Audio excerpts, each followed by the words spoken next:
Hello, I'm Margot Politis. Welcome to Study English, IELTS preparation. Today we're going to look at ways of discussing a topic. When you're writing or speaking, you can present facts or you can use your opinion. But how can you tell the difference? Today we'll find out. We're going to listen to a scientist talking about vitamin D and cancer. In this clip, see if you can hear both facts and opinions being used. I believe that the public health problem for vitamin D deficiency is quite significant. I would estimate minimum 25% of adults in the United States, Europe, and probably even in Australia are vitamin D deficient. I mean, if you think about it, over 250,000 women in the United States will develop breast cancer this year. Something like 50,000 will die. If 25% of those breast cancers could have been averted, prevented in some way, just by having a little exposure to sunlight, would have been really tremendous. So he was talking about the links between vitamin D and cancer. Many Australians these days are avoiding the sun because they know it can cause skin cancer. But by avoiding the sun, they're missing out on vitamin D, the vitamin that you get from sunshine. And this is leading to other health problems.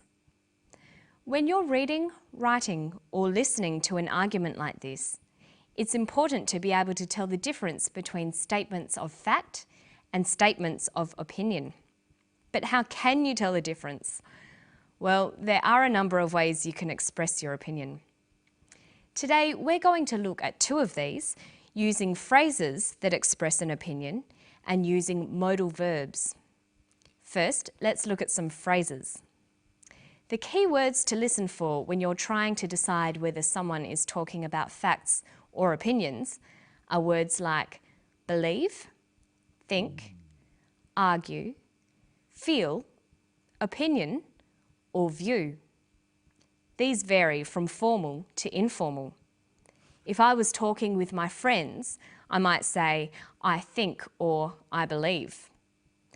If I was in a class or tutorial, I might say, in my opinion, or in my view.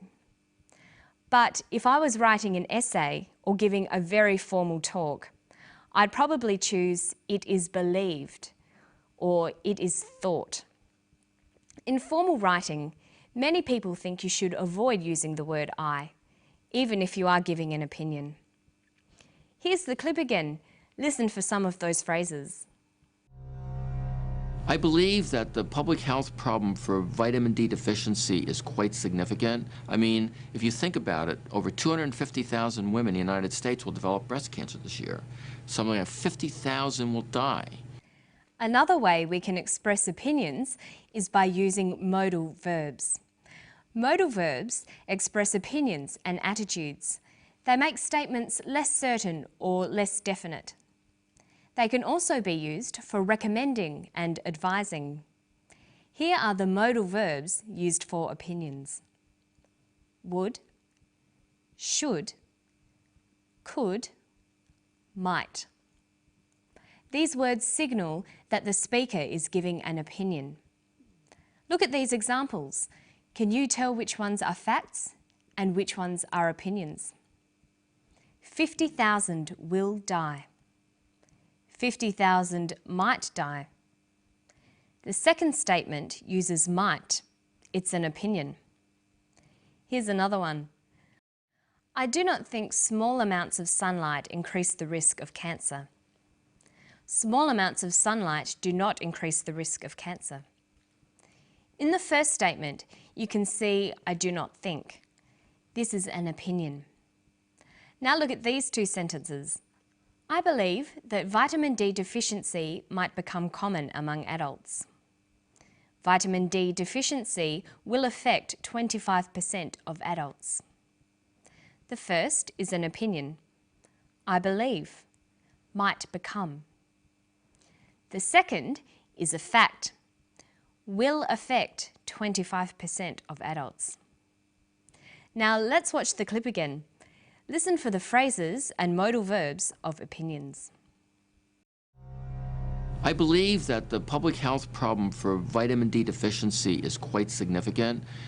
I would estimate minimum 25% of adults in the United States, Europe, and probably even in Australia are vitamin D deficient. I mean, if you think about it, over 250,000 women in the United States will develop breast cancer this year. Something like 50,000 will die. If 25% of those breast cancers could have been averted, prevented in some way, just by having a little exposure to sunlight, would have been really tremendous. Okay, so you can see that Professor Hollick is expressing an opinion using a combination of phrases and modal verbs. But now we're going to look at some pronunciation tips. When you're learning English, there are three very important parts of pronunciation. They are word stress, sentence rhythm, and intonation. Today we're going to look at the first two, how you can practice word stress and sentence rhythm together to improve your spoken English.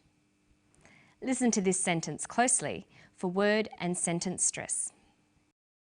I don't think we should blame moderate, intelligent exposure to sunlight throughout our lives as the culprit for markedly increasing our risk of developing skin cancer.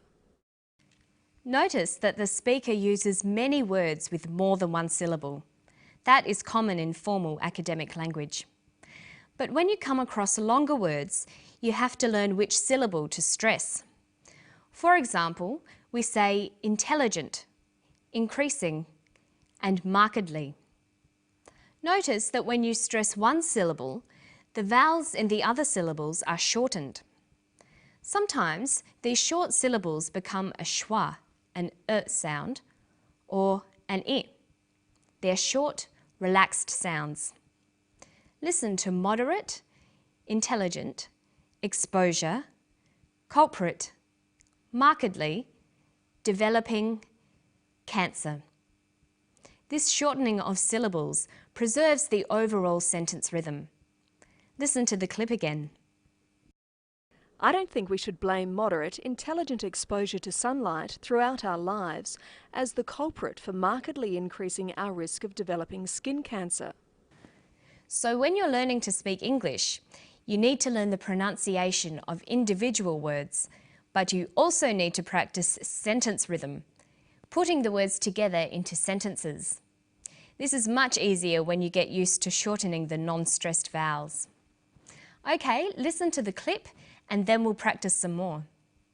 I mean, if you think about it, over 250,000 women in the United States will develop breast cancer this year. Something like 50,000 will die. If 25% of those breast cancers could have been averted, prevented in some way, just by having a little exposure to sunlight, would have been really tremendous. Okay, now you can try it. Listen to this sentence. It would have been tremendous to have averted or prevented significant vitamin D deficiency. Let's look at each of those words. We'll highlight which syllable is stressed. See if you can work out how to pronounce each word.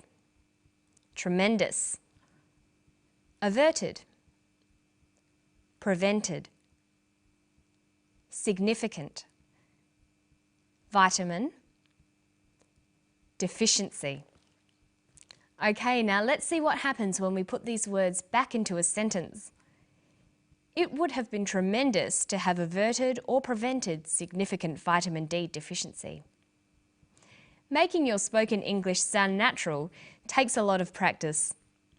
Don't forget to listen closely to vowel sounds and sentence stress.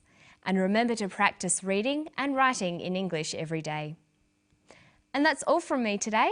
I'll see you next time on Study English. Bye.